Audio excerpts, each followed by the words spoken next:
Greetings, my fellow dwarves. Radamon here. Thank you for tuning in to Dwarf Fortress, Taming the Wilds, Episode 8, Stoke Up the Forge.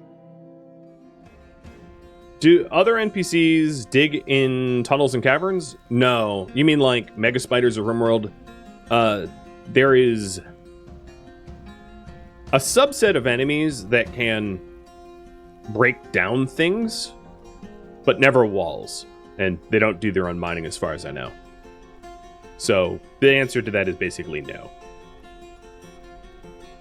Unless you count magma. So if you have things that can melt with low melting temperatures and you introduce it to magma can turn it into a liquid and sort of do terraforming, I guess. But I'm not experienced enough to know the other edge cases. So it looks like I'm out of lignite. Let's make sure that that's true. Well, I don't really need to make sure, but you would check this way, going to stones and going to lig. So yeah, there is one lignite, and it's not obtainable because it's in deep water at the bottom of our well. So not something that we're going to be able to get anytime soon.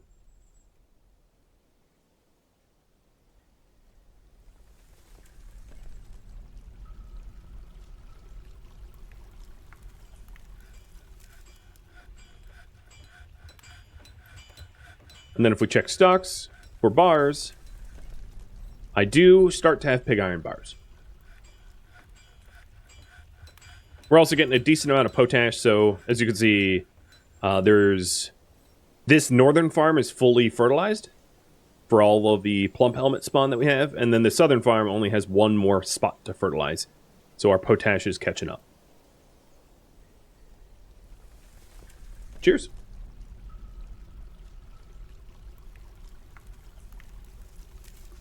Are you still in there? All right, what is going on here? Let me just fill every single doctor role because this is getting ridiculous. Diagnostician, doctor, be this Fisher dwarf, bone doctor is this peasant, and diag is this peasant. Gonna lock them all in. You, sir, are gonna get your healthcare, a 4-to-1 ratio, because I'm really tired of waiting. There, so the person that is actually doing it is the doctor. So the last dude that was hired stood around and twiddled his fingers, looking at the dude that required surgery and didn't do anything, which is cute.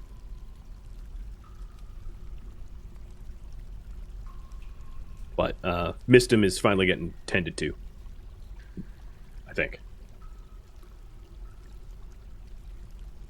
Yeah, you can see the wounds are being... Yep, treatment, no treatment scheduled. Still has wounds that need to be sutured, but that is it.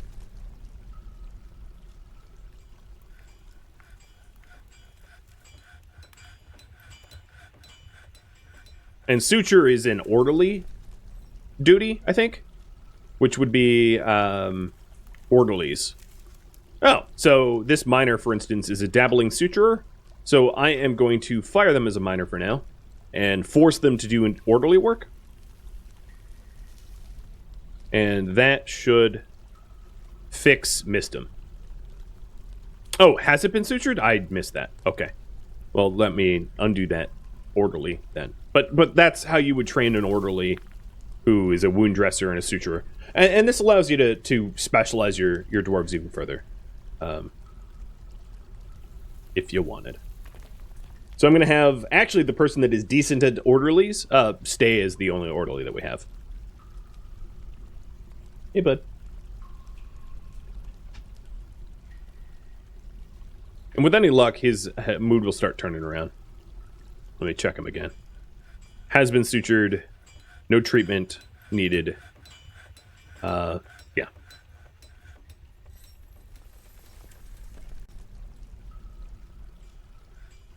Am I using any custom world gen tweaks? No, I'm not.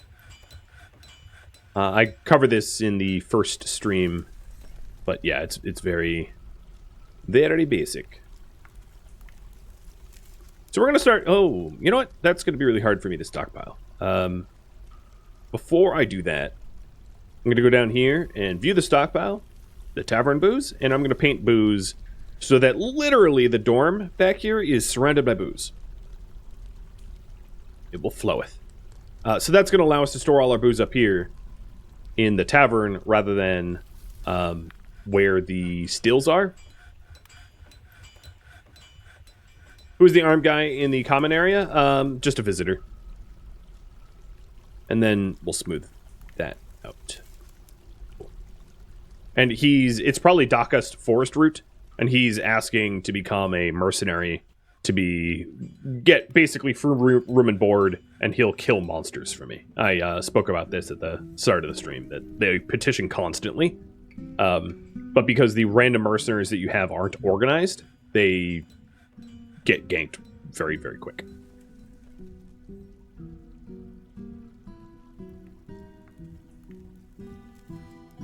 So question for you all. What sort of weapons should I first make? Axes, swords, warhammers. Before you vote on this, again, I'm a new player, but swords are typically, or slashing weapons are typically ideal for unarmored people. They are not good against armor. Warhammers are better against armor, but not that great against the unarmored. And then axes are sort of the mix of the two. I think is probably the really dumbed down way to explain it. So you can decide on the weapons, and it will also determine the material. The material that you make blades out of is hugely dependent, or the weapon that you make hugely depends upon the material that you put into it. So for instance, blunt weapons you want to make out of dense materials like silver. So silver warhammers, or platinum if you get an inspiration. Whereas cutting weapons are going to be better made with materials that can hold an edge, like steel or bronze, maybe? Iron and bronze are kind of similar-ish. But yeah, steel would be a really good cutting blade. So, you know, if we made swords and axes, I'd probably use steel. Unless that's wrong. Again, I don't really know. And then for warhammers, probably silver. So, have you guys vote. What's fighting? Some fox is getting outfoxed. Oh, he's vomiting everywhere. Good for you, because you probably got ripped up by a wolf of ours, or a war dog of ours. Oh, one of the children just aged up and became a peasant. Odom. 18 years old. And they are brand new peasant to us. It does remind me, I actually have bedrooms for them. So let me set these bedrooms up so that everybody has a bedroom. I'm trying to be a good administrator. So this is bedroom number 17. I'm labeling them like we're a hotel. And oh, I did say I was going to use multi. So if you're using multi, what you could do is you can paint like this. Boom. And then it just creates bedrooms automatically. It's obviously way smarter. I was just going through them one at a time. So this is bedroom 18. You. Bedroom 19. These children are getting their own bedrooms. So spoiled. And then I have some extra bedrooms for when we get a larger population.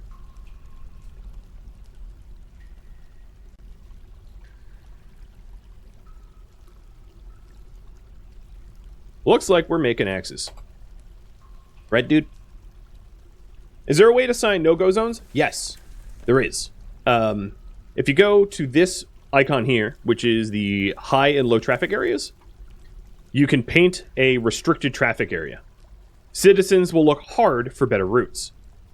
If they literally can't, so for instance, you have your fortress, a moat of lava, or magma, and then another island, and you tell them to go to the island, but you paint the moat as a no traffic area, they can't get to the island without crossing the magma, so they will. So the no traffic areas is like a don't do it, but if you have to, you have to. That would be the obvious way to do it. If you didn't want them to just like march into magma, generally speaking, dwarves won't do that to themselves. You kind of have to like dig into warm stone and let magma go wee everywhere for them to burn. Yeah, incorrect because magma blocks pathing. Oh, fair enough. But generally, yeah, it's odd that dwarves will off themselves by swimming into magma. You kind of have to have done something wrong for that to happen. You can have them set up in a burrow system, which is what chat's explaining. Burrow systems are sort of like a zone restriction. So if you are familiar with RimWorld, burrows are a little bit less restrictive than zone restriction. So in RimWorld, when you zone restrict someone, they literally cannot step 1 inch outside of their zone, save for some unique reasons, like they're on fire and they're running around, or there's a few other reasons why they would leave their zones. Whereas burrows, you can set burrows up to allow them to get materials from outside the burrow or not.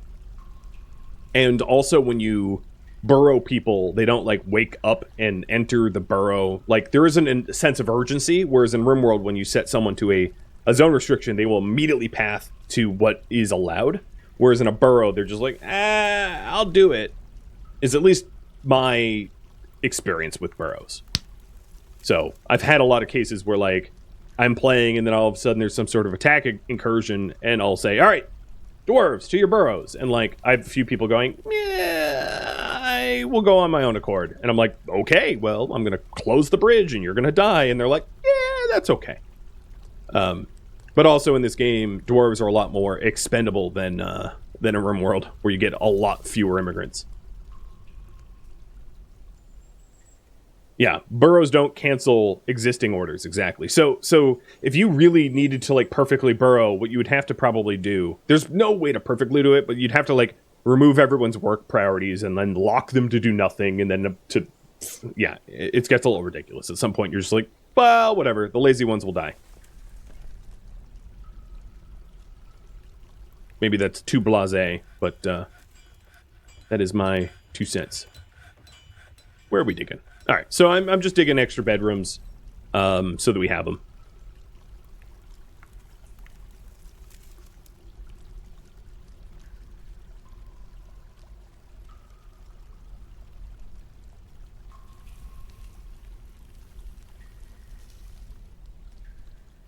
They're like lemmings.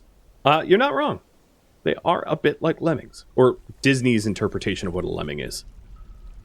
That's right, Disney. I called you out. Hit me up with those DMCAs. Like, just kidding, don't, please. I don't have high-powered lowers.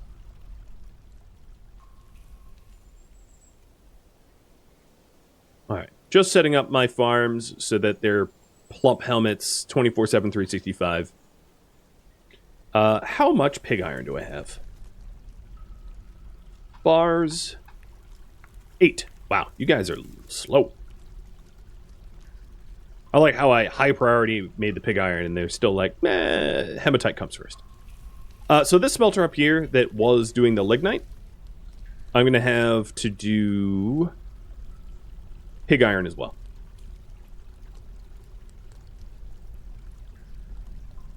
And let me get rid of that pole. Just slap it away. No. There it goes. It's gone. All right, so it looks like we're going to make axes. I'm going to wait until obviously I have some steel. But we are going to get axe dwarves. I'm excited about that. Papos. So these are the type of people that just visit. Like this guy doesn't belong to our fortress. And he's probably one of the petitioners that was like, hey, can I join? And I was like, no. And he's like, oh, man.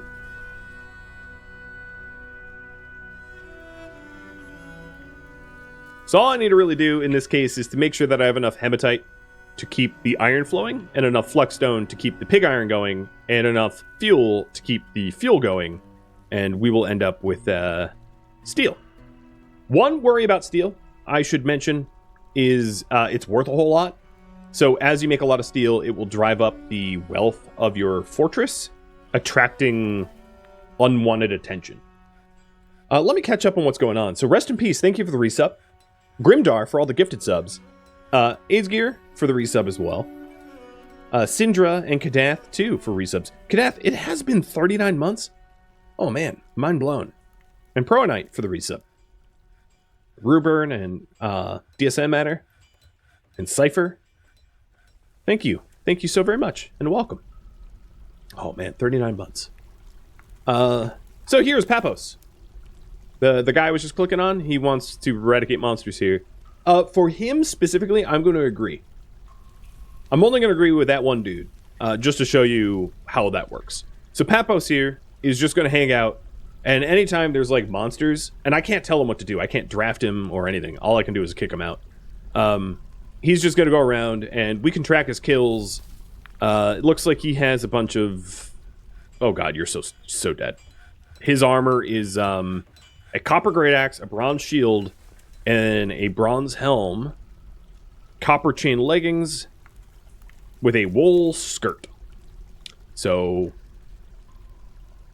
play the bagpipes for him.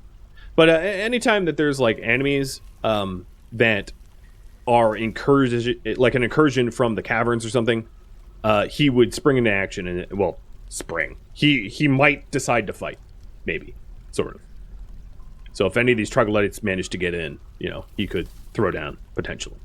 And other than that, he sort of just hangs out in our tavern and drinks our stuff, or hangs out in the temple and prays. And that's actually what he's doing right now. He's praying to some Ulet the Bewildering Cloak. So he is a long-term resident, is what he is considered.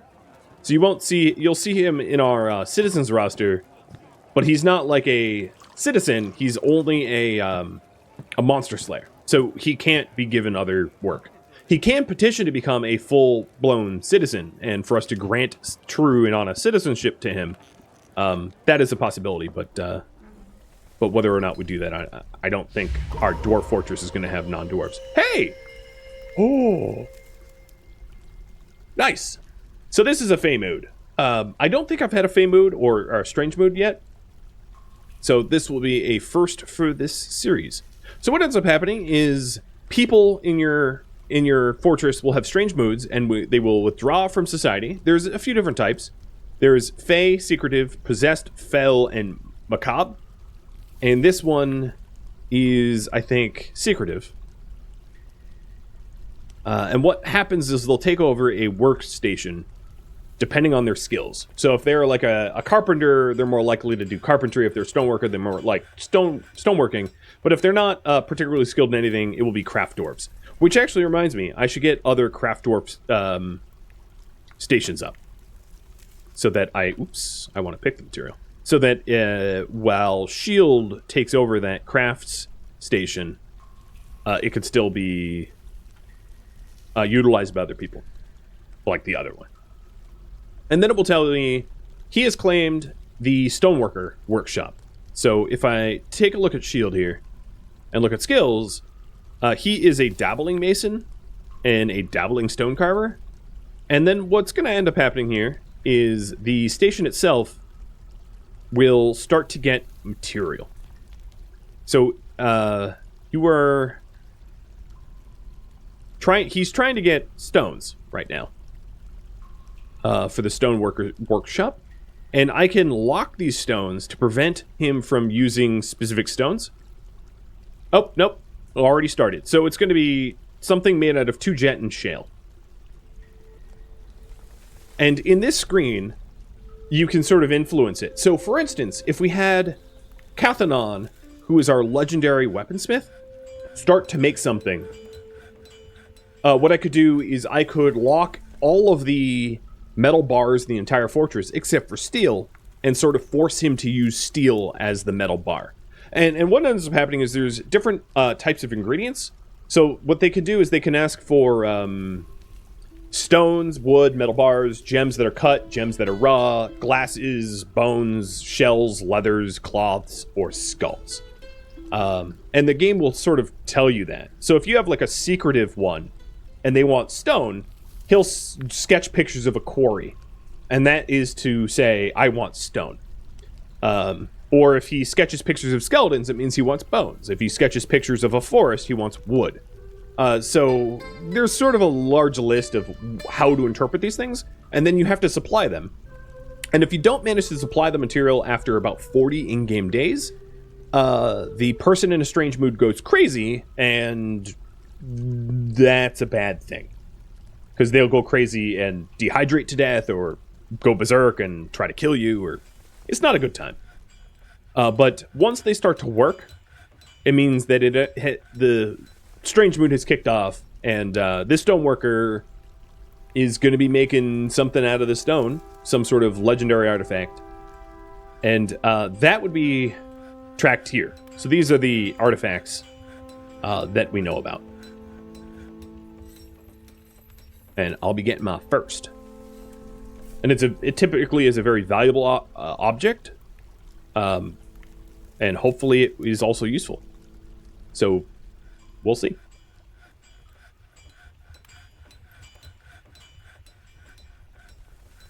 How's my pig iron?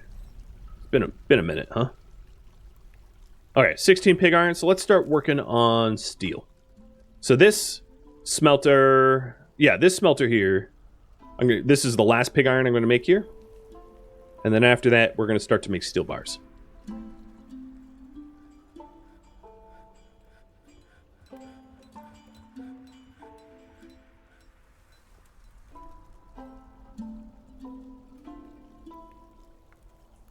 Ooh, bedroom. I'm going to smooth out the future bedrooms, and then I'll put furniture in there.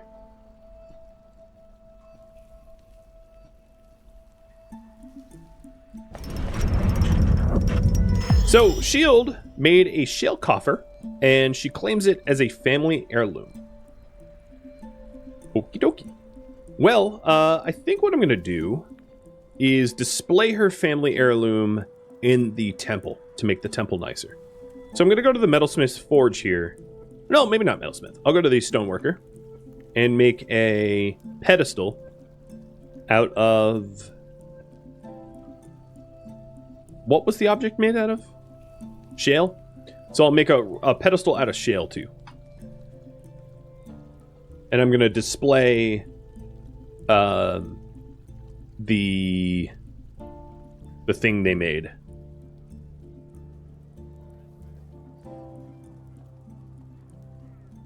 I'm also going to make...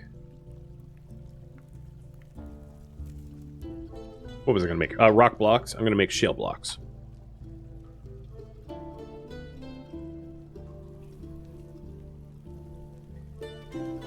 It was a shale coffer, like a chest.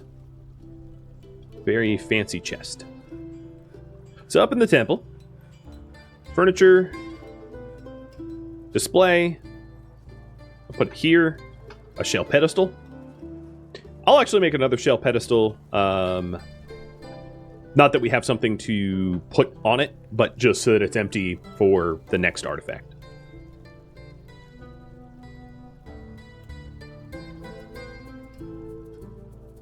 All right, there it is, shale pedestal. And then if I go to chests, I'm apparently illiterate.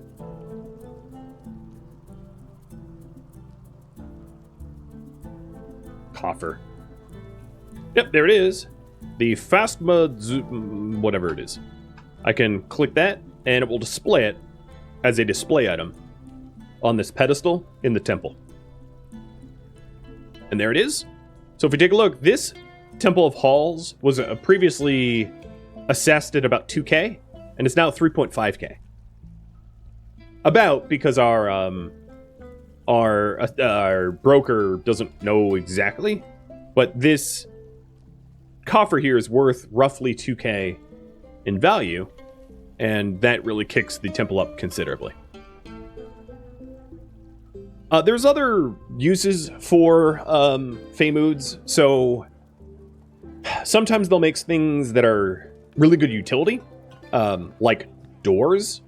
For instance, there are types of monsters that can break doors, but artifacts can't be broken. So if you, for instance, get an artifact door made by a strange mood, and you hook that door up to a lever, when you pull that lever and shut the door can't be broken by monsters. Because it's an artifact. It's of legendary quality and is impossible to be broken. I believe is still a game mechanic. So every now and then you'll get things that are like completely clutch in that way.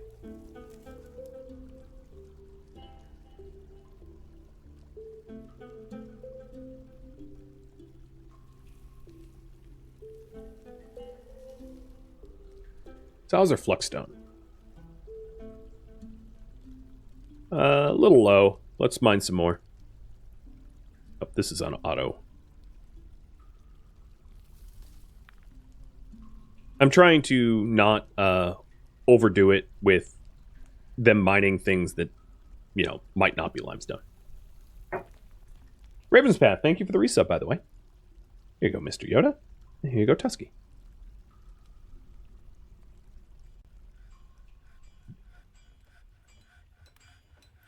So many petitions. Oh, yeah, and my pop went above my cap because we admitted that long-term resident.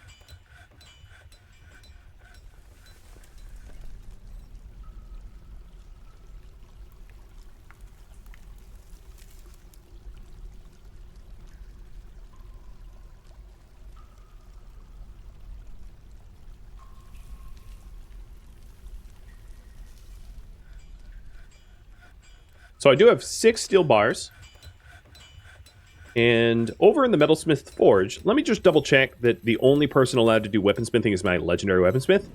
True. Still true. So my legendary weaponsmith is going to make 3 axes. So I think what I'm going to do is I'm going to set it up as a work order here at this shop.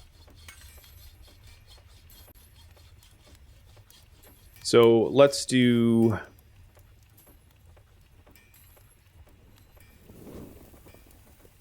steel battle axe. Make 3 of them.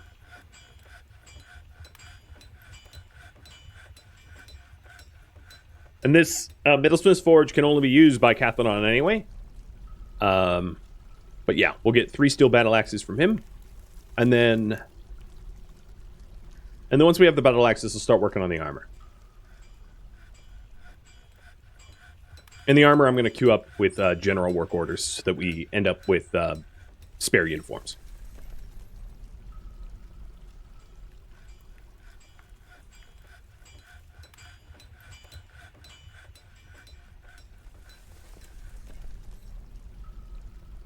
Okay, there's booze back there. I was wondering. Now that we have more booze storage, I'm going to unlock the stills so we can start brewing up some more. And let's just make sure that we know what we're brewing. So, drinks, none of them are cooked. And anything that can be brewed shouldn't be cooked. Cool. Armor and weapons... Armor deteriorates. Weapons, I'm not sure about. Maybe someone more experienced can tell me. I know armor does deteriorate over time. I don't think artifact weapons deteriorate, but I don't know about regular quality. But someone will enlighten me in just a minute, so... Oh, wow! Wait. Oh, Cathanon's name is Kib. Yeah, I forgot about that. Just made a Masterwork. It's awesome.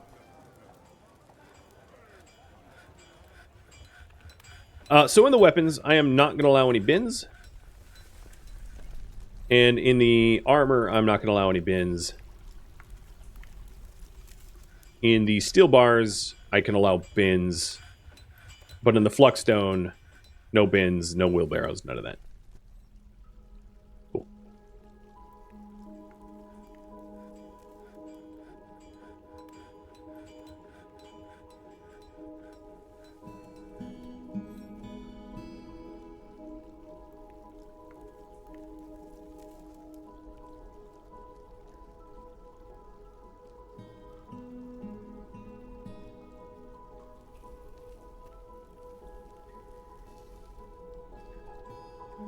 Spring has arrived. The battle axes are done. Where'd we put them?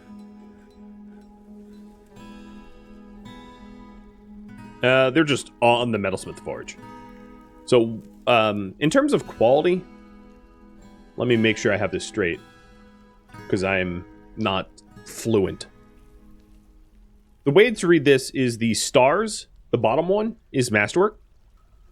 The equals is exceptional. And then this asterisk is superior.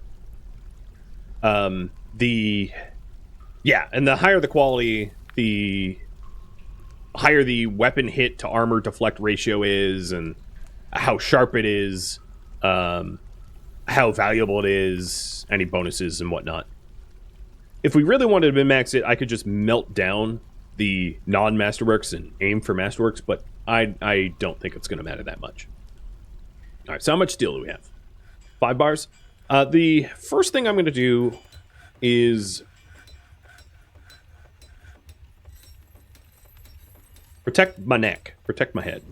So steel helms make 1, but always make them if we have less than 3. So we'll basically queue 1 up if we don't have 3 in stockpile. And that means I need an armor smith. So I need to pick someone who I think might be a good armor smith. Oof, I have a bunch of locks here that I did not mean to have. Derp. So let's check this out, and then I'll answer the question that just got asked.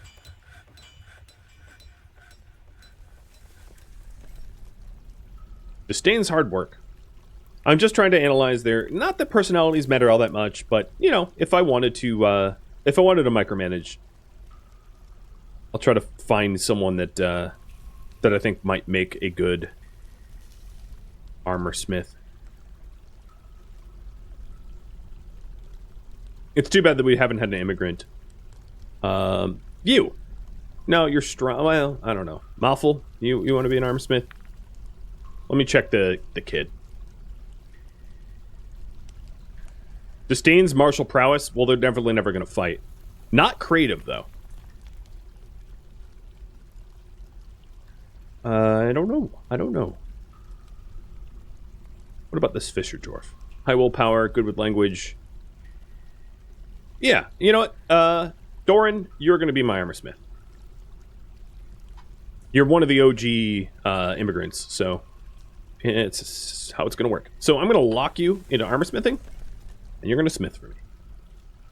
All right, let me take a look at the questions here. I'm not going to be able to answer all of them because I am new. Let's see. Sorry if I've missed your question early on. So with the pop cap set to 25, does that mean that human visitor hunting creatures... So with pop cap, it means that migrants won't kick above the pop cap, but if I wanted to continue accepting people who petition to join, the pop cap won't be respected. I think that answers your question. And then, how big is the difference between protection and DPS? It depends on the weapon, and depends on the material. There's too many factors, but the TLDR is a lot. Like a basic weapon, you'll get like twice the damage when it's masterful, or 3 times the damage if it's artifacts. Numbers like that. So it's a big difference.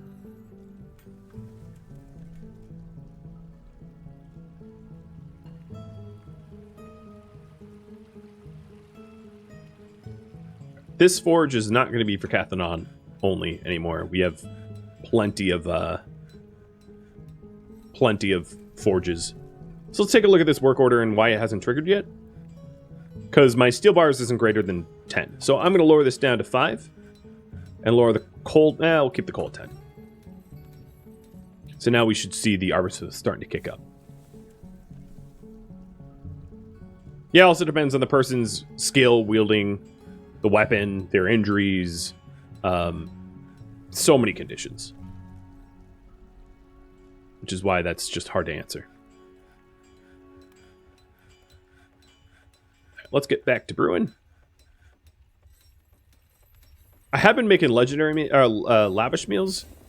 I'm probably going to pause this for a bit, because we seem to have a lot of lavish meals, and I probably don't need more.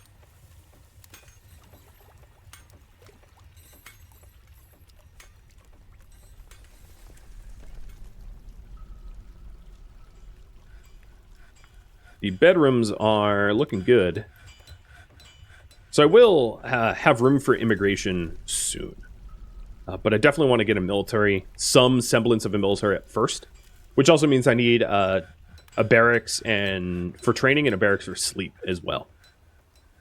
Knowing that I'm doing all of this, let's go ahead and... Oops, maybe not as a one.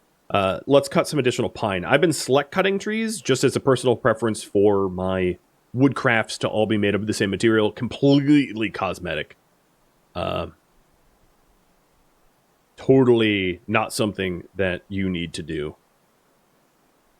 I'm just doing it, and you can't tell me not to. Maybe I just want to kill all the pine. Also, I think in my case, I have so much food that I'm trying not to cut down trees that add to additional food, because my stockpiles are already quite full. So if I continue cutting down trees that add to the food, I end up with overwhelmed stockpiles. So that's another reason. And I think a trade caravan just arrived. Hopefully it's not the elves, because I'm cutting down trees. Elves in this game don't like when you cut down trees. So going Paul Bunyan cutting down all the trees pisses them off royally. And then they scream slurs at you. It's very upsetting. Nope. This is Amathsalo? Who is that?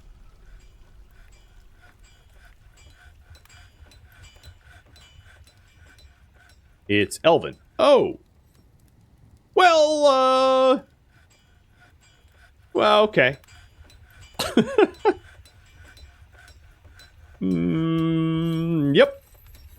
Just don't look too hard at what I'm doing in the forest. Will military act as de facto police to keep populations in check? No. Not really. So police would be like a sheriff position. Technically, hammerer is like your executioner. Immigration is based upon PopCap, which is in game options, not squads. Squads here can be used to attack invaders and anything that you want killed on your home map tile. But they can also be deployed in missions to go raid local sites. So, for instance, if out in the world here, and I know very little about this, but out in the world here, if you have like I have a goblin pit with 50 goblins living just north of me, and I can tell my squads to raid the goblins, for instance. So they help to protect your home tiles, and they can also be deployed to attack points of interest out in the world.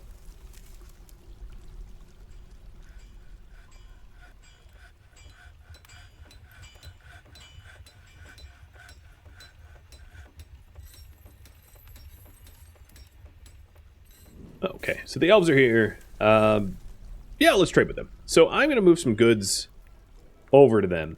Elves don't like to buy wood stuff, because they are tree huggers.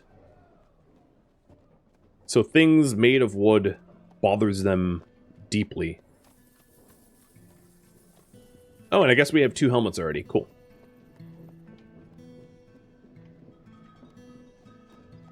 I'm just not... Well, maybe there's some stuff in bins that I have. I have cut some gems.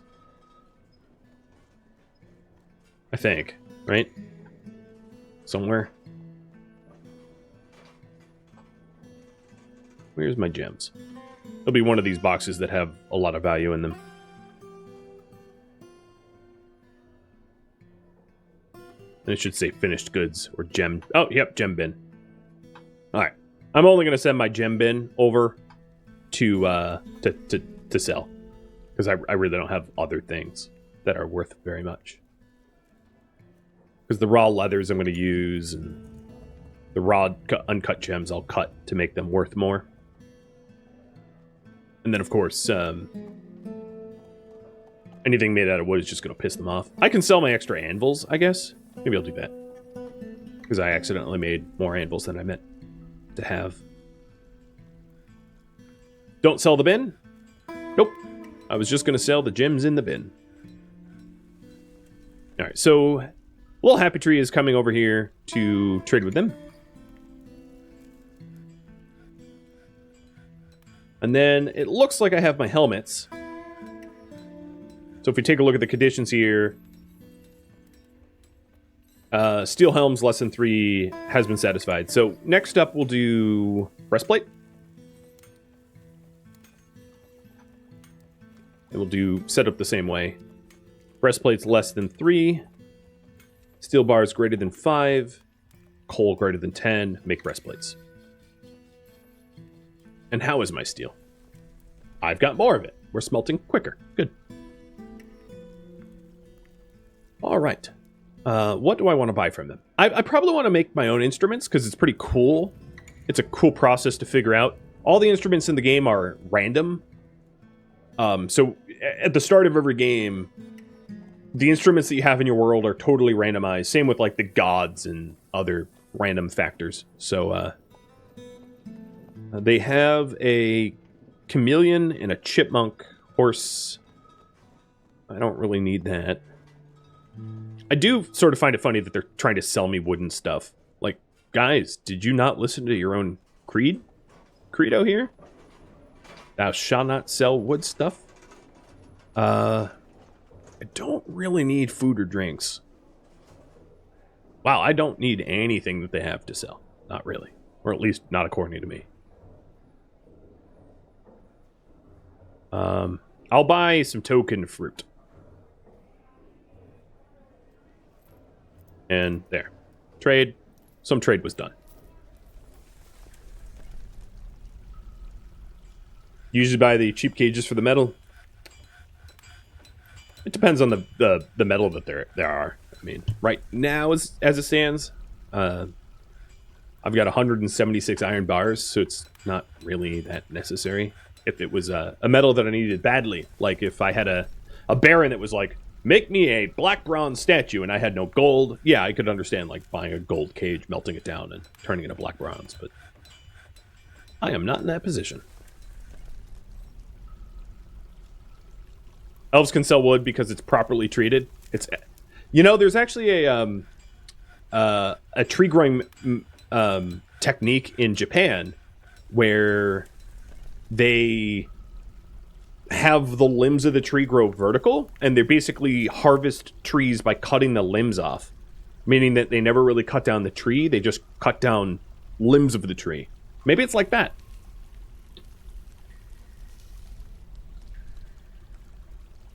Look, my stockpile isn't overflowing. I'm in a good mood. That makes me happy. Oh, that also reminds me. Okay, how much plaster powder do I have?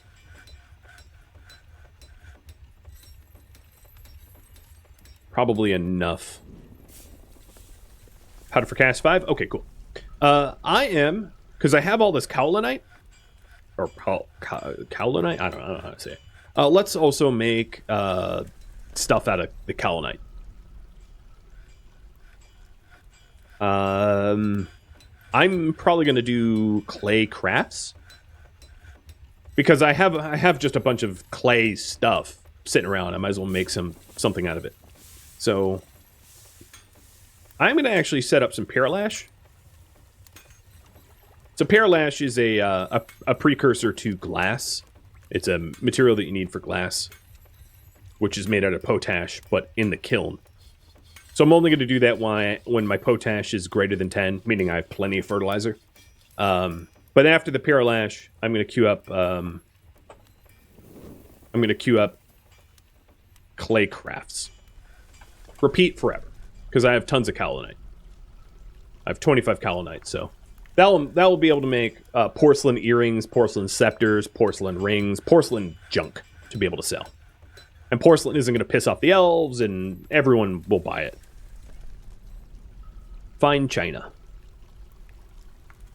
Hey, we have some cave spider. Oh, you know, That reminds me, at the moment, because I have a very restricted amount of access to caverns, I can go to the standing orders and go automatic collect webs up here in the standing orders, or alternatively, collect webs, repeat here. But probably the automatic is a little bit easier because it will repeat constantly. Oops, wrong click. Just remind me to take that off once I open up the cavern. Trying to think of some other recurring things. Milking animals and shearing animals is not something that I have recurring here. So let's set up a work order for that. Milk animal, 0. So do it infinitely. And that means every day we try to milk everything possible. It will have a lot of canceled orders on the top left, which could be annoying.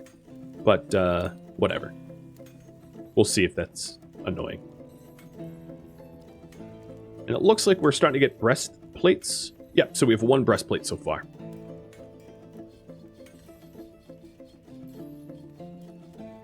I want more music. In fact, make everything a little louder. This is my jam. If you ever wonder what song is playing, just hit escape and you can see last track playing and last interlude. So this is called Strange Moods. It's a feature that RimWorld doesn't have that I think should. A lot of people will love specific songs from RimWorld, but they won't be able to easily tell what track is playing, because RimWorld doesn't really tell you. Putting some additional bedrooms in the dorm, the long-term dorm. And then after breastplates, let's do shields. Steel shield. And I'm going to move these up, the shield up, to be closer to helms and breastplates, so that I'm grouping all my armor together, or at least for now. So make 1 shield. Queue this up if there's less than 3. Bars less than 5.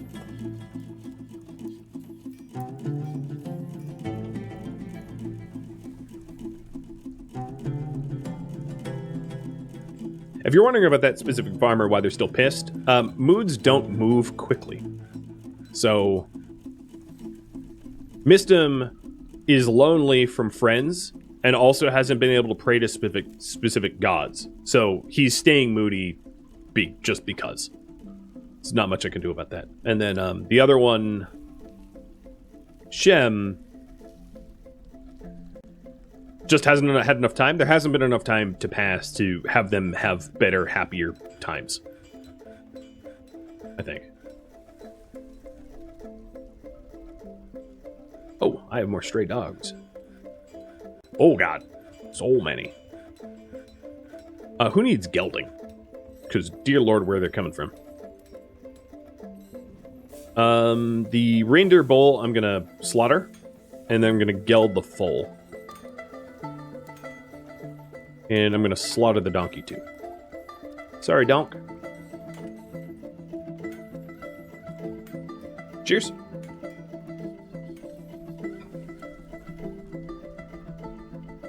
Some other things that I could do is, at the craft dwarfs, rock toy. I'm going to make rock toys out of shale. And I'm going to have this repeat. So children, to keep them happy, it helps to have some toys. Right now, my upset people don't happen to be children, but I have a history of having pissed off children constantly in my colony. So. Really? I'm about to geld you, and there's already a new horse? Make sure that they have pastures, too.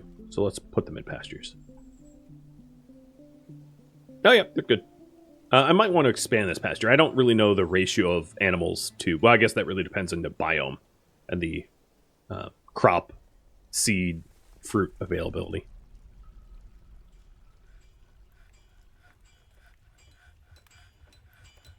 So you'll see this there's no animals left to shear. I do have some like alpaca or llama, so we'll get some wool off of that.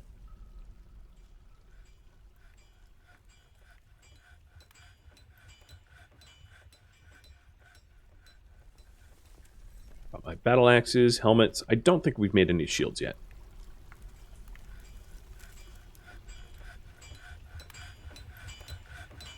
Now, one thing I've been meaning to do, which I think you can only do once you have the material, is I don't want to cook my tallow.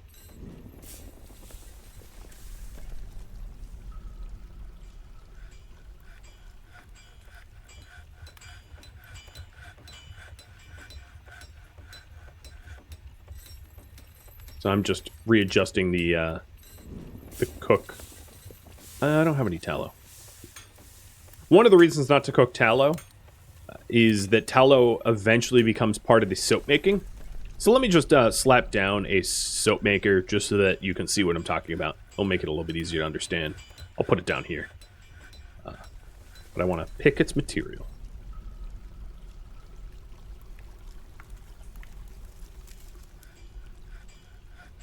And it also looked like I kind of used up my buckets. So let me... Do I have a bucket thing? No, I don't think I have them queued up to make buckets. So make a bucket. Wooden bucket. 3. Okay. Cool. So a soap maker will also probably need maybe a millstone. Really depends on how we decide to make the soap. Maybe a quern. But soap is a necessary thing for the hospital and just for the cleanliness of dwarves. Unless you engineer like waterfall projects, which we might at some point, but probably not anytime soon. Okay, there we go. Nope, we're still working on the breastplates. No, we have a shield. Cool.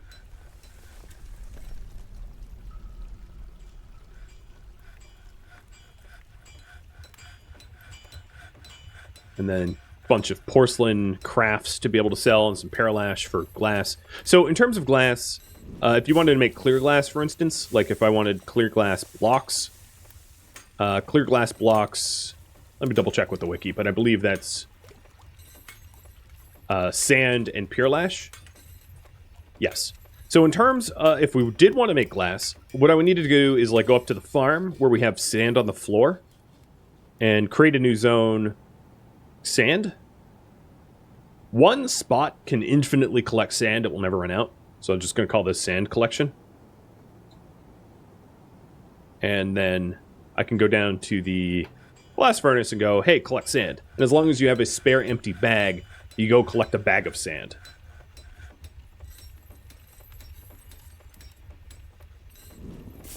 So I do have donkey tallow. So let me make sure that I'm not cooking donkey tallow.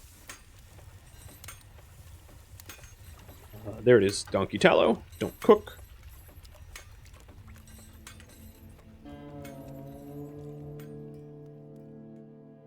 Thank you for tuning in to Dwarf Fortress Taming the Wilds, which originally streamed live on Twitch January 3rd. If you have any feedback or questions for me, please let me know in the comments below, but also keep in mind that this is a no backseating series. If you'd like to discuss this game, please join Discord instead. Rhodamont.com or the description of this video have a link to Discord. If you would like to join my live streams, Rhodamont.com also has a link to Twitch, as well as my countdown timers to upcoming streams and my schedule. Thank you so very much for watching. A special thank you to my Patreon patrons, Twitch subscribers, and viewers like you that support the channel and made it all the way to the credits. Thank you so very much. I'll catch you next episode or an upcoming stream. Farewell, my fellow dwarves.